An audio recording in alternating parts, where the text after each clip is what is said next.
Hi y'all, welcome back to Reedy Roots. Today I'll be discussing Ceropegia linearis subspecies woodii, also known as Ceropegia woodii, but more commonly referred to as Rosary Vine, Chain of Hearts, and String of Hearts. I've had this plant for almost a year. It has grown at least 1.5 feet since I got it, and it flowered for me in late summer 2019. It's been sitting on an upside-down flower pot since it moved in with me and has been trailing on the floor in its nice sunny spot. Guess who else loves sunny spots? Benedict, my angel pupper. Look at him doing a sunbathe. Thank goodness Benny has no interest in licking or eating any of my plants because String of Hearts are in the dogbane family. Some plants in that family were used as dog poison. The family is called Apocynaceae from the Greek word apocyna, which translates to dog away. Thank goodness Benny just lays on the plant and doesn't eat it, but he sure isn't helping it stay unknotted and tangle-free. Other plants in the family are Hoya, Plumeria, Huernia, and Stapelia, among others. String of Hearts plants are native to South Africa, Zimbabwe, and Swaziland. The roots and occasionally the stems will often develop bulb-like tubers. On the stems, these form at nodes and are how it got its nickname of Rosary Vine. String of Hearts do best in a well-draining mix. I mix up soil, cacti mix, orchid bark, and perlite. It is airy and it lets water run through freely. Bright indirect light is preferred by String of Hearts. My mother plant is in bright indirect light with a couple hours of direct light per day. Mine is a foot away from a sunny southern window, which is connected to a covered balcony. I'm in the northern hemisphere, by the way. Allow the soil to dry out between waterings. Every week or so, I will squeeze on a bunch of different hearts to see how soft or plump they are, and then once a majority of them are soft and wilted, I'll water. I also check how heavy or light the pot is to gauge if it needs to be watered. I place a pot in a bowl, water from the top, let the water drain through, and let it sit for a minute before letting it drain in the sink and drip dry. It's a good habit to familiarize yourself with how hydrated hearts feel. I do this with most plants. A day or two after watering, I'll check what the foliage feels like and how heavy the pot feels.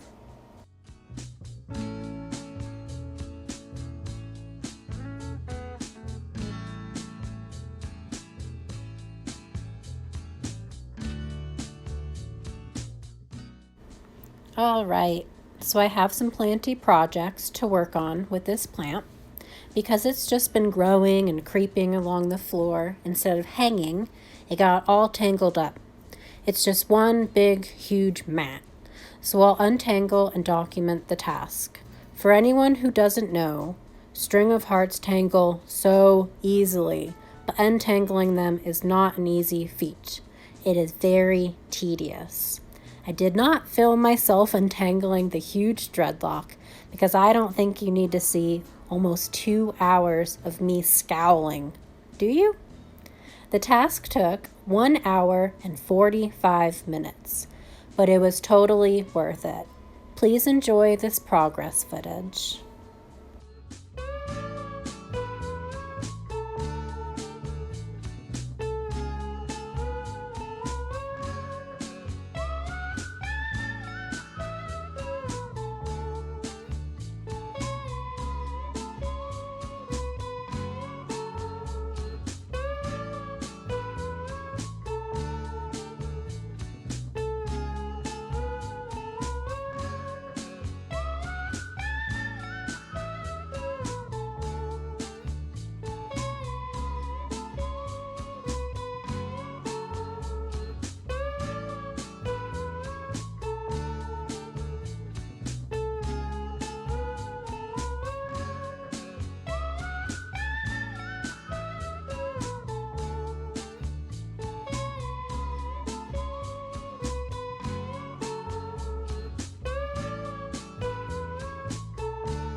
Another planty project is to pot up these rooted cuttings.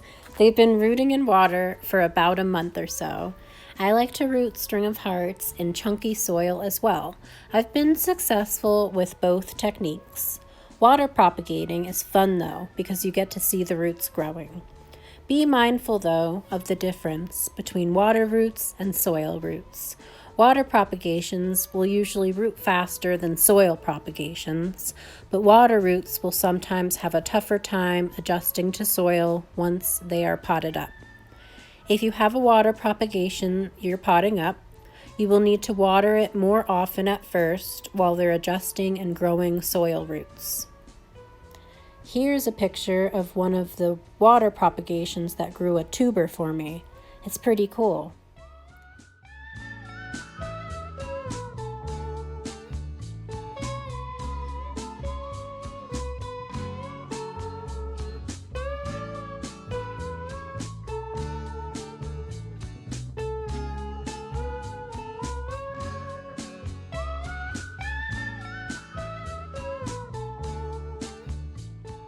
Once you pot up your propagations in fast draining soil, make sure to water them in well. This eliminates air pockets, helps anchor the cuttings and stabilize them. Also, the dry soil could dry out and damage the roots. Thanks, Benedict. What an angel pupper. There's no sunshine, so he's restless.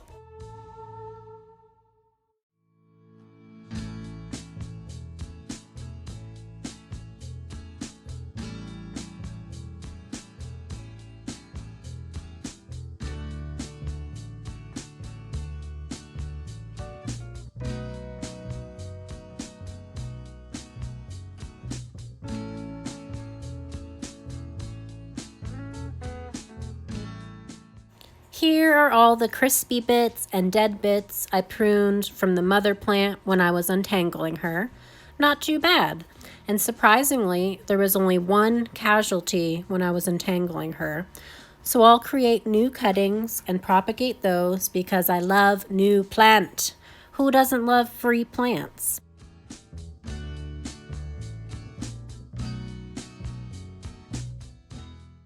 I like to use rubbing alcohol diluted with water and a drop of peppermint oil to spray on my pruners before and after each use.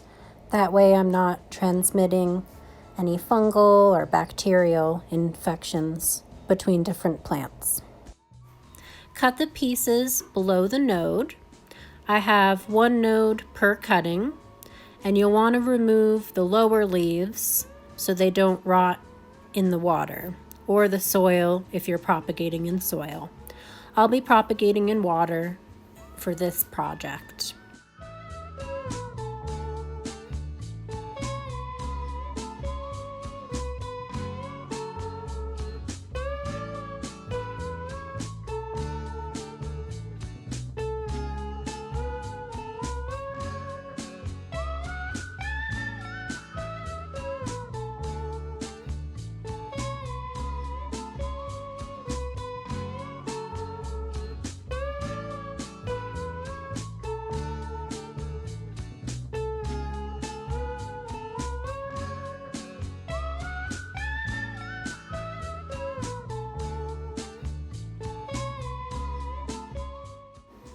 Once you make your cuttings and put them in the water, you want to put your water propagations in bright, indirect light. Check the water level every few days and top off as needed. Also, make sure to change the water if it starts to look murky.